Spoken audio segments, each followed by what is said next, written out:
यशोदा से कहने लगे, अरे मैया यशोदा, जो तेरा लाला है ना, तेरे लाला ने माटी खाई है। जैसे ही मैया ने सुना कि मेरे लाला ने माटी खाई है, अब तो मैया यशोदा क्या करती है, दौड़ती हुई चल करके गई। जब मैया यशोदा दौड़ती हुई चल करके गई तो मैया ने देखा, कहा अपने लाला से, कहा अरे लाला तूने माटी खाई? श्याम कहने लगे, मैया मैंने माटी नहीं खाई। मैया कहने लगी, लाला तेने माटी नहीं खाई तो जरा अपने मुख को खोल के दिखाना। लेकिन श्याम अपने मुख को बंद कर लेते हैं। मैया कहने लगी, लाला माटी खाई?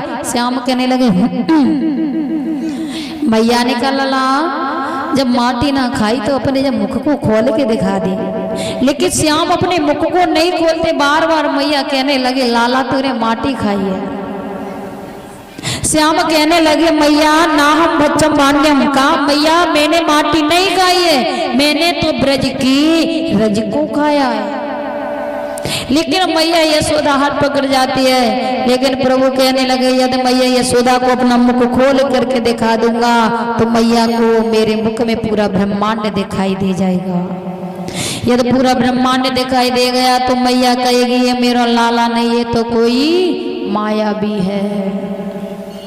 लेकिन मैया यशोदा हाथ पकड़ जाती है, कहने लगी, लाला मुझे अपना मुख खोल के दिखा दे, तूने माटी खाई है।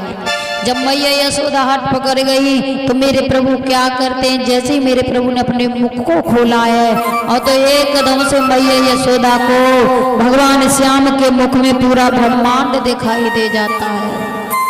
जब पूरा ब्रह्मांड दिखाई दिया और तो मैया यशोदा एकदम से चकड़ा करके जमीन पर गिर जाती है। कहने लगी, ये मेरे लाला के मुख में मुझे क्या दिखाई दे रहा है? मुझे तो श्याम के मुख में पूरा ब्रह्मांड दिखाई दे गया, इसके मुख में तो मैं भी दिखाई दे रही हूँ। ये मेरा लाला नहीं हो सकता, ये तो कोई माया भी है। इस प्रकार से कहते कहते मैया जमीन पर गिर जाती है। जब मैया जमीन पर गिरी और तो मेरे प्रभु कहने लगे, हे योग माया, जरा अपनी माया को समेट लो, नहीं तो मेरी मैया को पता चल गया कि ये मेरा पुत्र नहीं, ये तो कोई माया भी है, परमात्मा है। तो मेरी माँ मुझे माँ का प्यार नहीं मिल पाएगा। मैं माँ का प्यार पाने के लिए आया हूँ। फिर मेरी माँ मुझे अपना पुत्र नहीं कहेगी। अरे योग माया अपनी माया समेट ले। जब प्रभु ने इस प्रकार से योग माया को आदेश दिया है, उसी समय योग माया क्या करती है, अपनी माया को समेट लेती है। जैसे ही मेरे प्रभु ने अपनी माँ को देखा है कि मेरी मैया जमीन पर पड़ी है, एकदम से मेरे प्रभु ने मैया यशोदा का हाथ पकड़ा और कहा, मैया, ओ मैया यशोदा, मैया।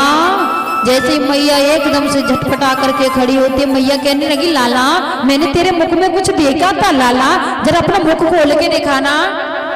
श्याम कहने लगे, मैया क्या देखा है? दिन में सपने तो नहीं देख रही मैया? हाँ, क्यों? कहने लगी, लाला मैंने तेरे मुख में पूरा ब्रह्मांड देखा था। श्याम ने कहा, मैया मुझे ऐसा लगता है तुझे चक्कर आ गए थे, इसलिए तेरा दिमाग घूम गया, तेरी बुद्धि घूम गई है, मेरे मुख में कुछ नहीं था। हाँ। मैया यशोदा कहने लगी, हाँ लाला मुझे ऐसा ही लगता है, मेरी कुछ याददाश्त कम सी हो गई है। हाँ, मुझे चक्कर भी आ गई, मुझे ऐसा लगा कि तेरे मुख में कुछ था।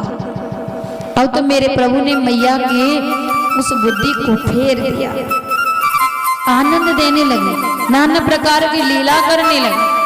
जब लीला करने लगे, एक दिन क्या हुआ कि मैया यशोदा क्या करती हैं, मैया यशोदा ने देखा कि जो गोपी हैं वो माखन निकाल रही हैं। जब माखन निकालने लगी तो मैया क्या करती है, मैया ने उन दासियों से कहा कि तुम कोई दूसरा काम कर लो, आज मैं स्वयं अपने हाथों से अपने लाला के लिए माखन निकालूंगी। एकदा ग्रह दासी सो यशोदानंद गोहिनी कर्मांतर निक्ताश्रम नित्यम्य स्वयं ददीचहु। एक समय की बात है कि नंद रानी यशोदा जी ने घर की दासियों को कोई दूसरा काम दे दिया और स्वयं आज अपने लाला के लिए मक्खन निकालने लगी है।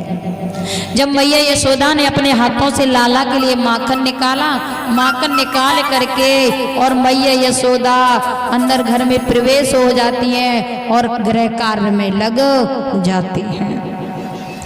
इधर में मेरे प्रभु क्या करते हैं, मेरे प्रभु ने जो मैया यशोदा ने माखन निकाला था वो माखन सारा बंदरों को खिला दिया।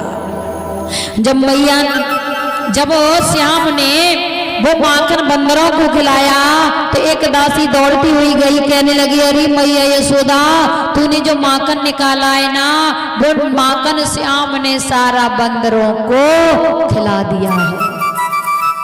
जब इस प्रकार से दासी ने मैया यशोदा से कहा और तो मैया यशोदा क्रोध के मारे हाथ में छड़ी लेकर के और घर से बाहर निकल करके आई। इधर में भगवान श्याम को पता चला कि आज मेरी मैया यशोदा बड़ी क्रोध में आ रही है, आज तो पिटाई अवश्य लगाएगी, आज बचने वाला नहीं हो।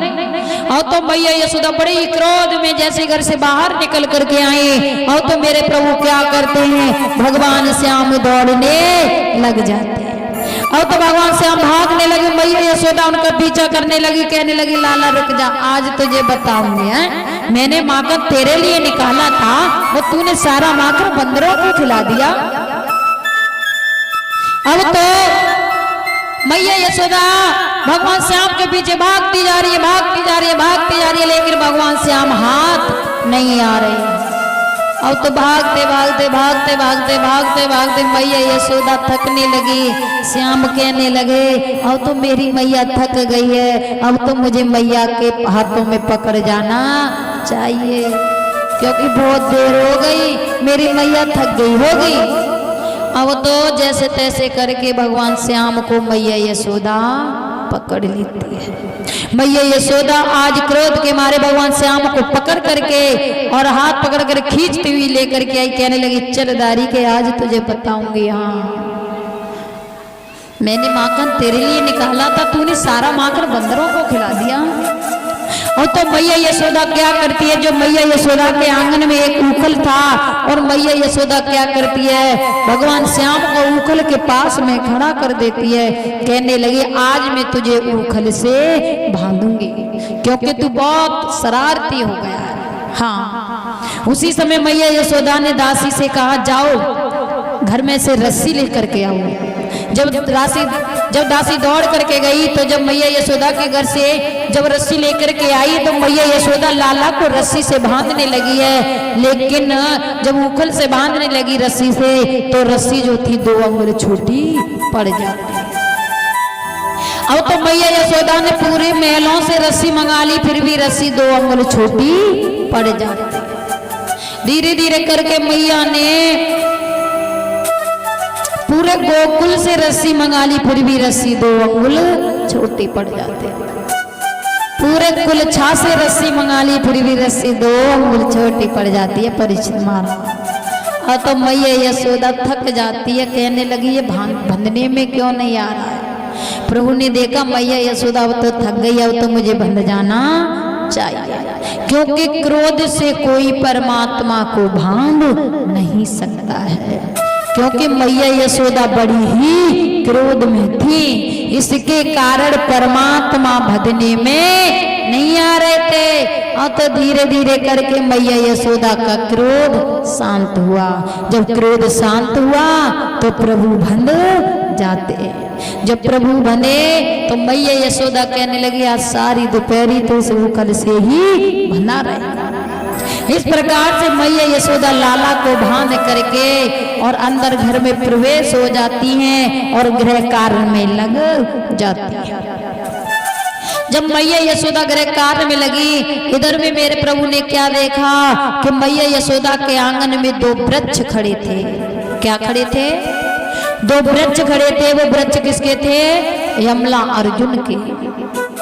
जो यमला अर्जुन के वृक्ष थे तो मेरे प्रभु क्या करते हैं, यमला अर्जुन के वृक्षों के बीच में होकर के और अपने उस उखल को निकाल देते हैं। जैसे ही उखल को यमला अर्जुन के वृक्षों के बीच में से निकाला है, अब तो यमला अर्जुन के जो वृक्ष थे वो धराशायी जमीन पर गिर जाते। जब गड़ाचाई जमीन पर गिरे हैं तो उन वृक्षों में से दो सुंदर पुरुष निकलते हैं। देखिए ये यमला अर्जुन के जो वृक्ष थे ये पूर्व जन्म में कौन थे? ये पूर्व जन्म में कुबेर जी के पुत्र थे। इनका नाम था नलकूबर और मणिग्रीव। ये नलकूबर और मणिग्रीव क्या करते हैं?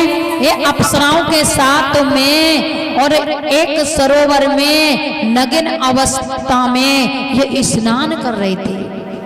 जब ये नग्न अवस्था में स्नान कर रहे थे उन स्त्रियों के साथ में, तो उस रास्ते से नारद जी होकर के जा रहे थे। जब नारद जी होकर के जा रहे थे तो नारद जी ने नलकूबर और मणिग्रीव को समझाया कि तुम स्त्रियों के साथ में नग्न अवस्था में स्नान कर रहे हो और तुम वरुण देव का भी अपमान कर रहे हो। जब बार बार नारद जी ने समझाया तो नारद जी की बात सुन करके वो ताली बजा करके हंसने लगे और उनका अपमान करने लगे। जब नारद जी की आज्ञा का पालन नहीं किया तो नारद जी ने उन्हें श्राप दे दिया, कहा जाओ तुम वृक्ष हो जाओ। और तो जोर जोर से रोने लगे। जब नारद जी ने श्राप दे दिया, कहने लगे हे नारद जी हमें क्षमा करो, हमें क्षमा कीजिए, हमसे भूल हो गई, हमारा कल्याण कैसे होगा? तो तब नारद जी ने कहा कि स्वयं परमात्मा चल करके आएंगे, वो तुम्हारा कल्याण करेंगे। ये वही यमला अर्जुन के वृक्ष हैं। जब उन वृक्षों में से जो सुंदर पुरुष निकले, जब आज दो सुंदर पुरुष निकले तो भगवान कृष्ण को देख करके प्रणाम करने लगे, बार बार वंदन करने लगे, कहने लगे नमः परम कल्याण नमः परम मंगलम वासुदेवाय साधु नाम यदु नाम हे जगतपते। कहने लगे हे परम कल्याण साध स्वरूप, हम आपको बार बार नमन करते हैं। हे प्रभु, हे परमात्मा, तुमने हमारा कल्याण किया है, हम तुम्हें बार बार नमस्कार करते हैं, हम तुम्हें नमस्कार करते हैं, हमें क्षमा कीजिए। आज इस प्रकार से मेरे प्रभु ने उनका उद्धार किया है। इधर में जैसे ही मैया यशोदा ने एकदम से आवाज सुनी, जब वो वृक्ष गिरे धराशायी, एकदम से मैया यशोदा घर से बाहर निकल करके आई, एकदम से अपने लाला को पकड़ लिया। लाला को पकड़ करके अंकुश में बढ़ लिया। गोपी कहने लगी अरे मैया तू कितनी लापरवाह हो गई है, तूने लाला को उंगल से बांध दिया, वो भी दोपहरी में। यदि ये वृक्ष लाला के ऊपर गिर जाते तो क्या होता? मैया यशोदा तू क्यों इतनी लापरवाह हो गई है? तुझे पता है कितने दिनों के बाद हमने लाला का मुख देखा है और तू लाला को अकेले ही छोड़ देती है मैया। आज इस प्रकार से गोपी ग्वाल मैया यशोदा को फटकारने लगे, डांटने लगे। तो मैया कहने लगी आज के बाद मैं कभी ऐसा नहीं करूंगी, कभी अपने लाला को अकेला नहीं छोड़ूंगी। बोलिए बांके बिहारी लाल की। मेरे प्रभु अपनी ऐसी लीलाओं को दिखा रहे हैं, दर्शा रहे हैं। श्री राधे। लेकिन चलते गोविंद की सानिध्य में तालियों के साथ को नींद आने लगती है।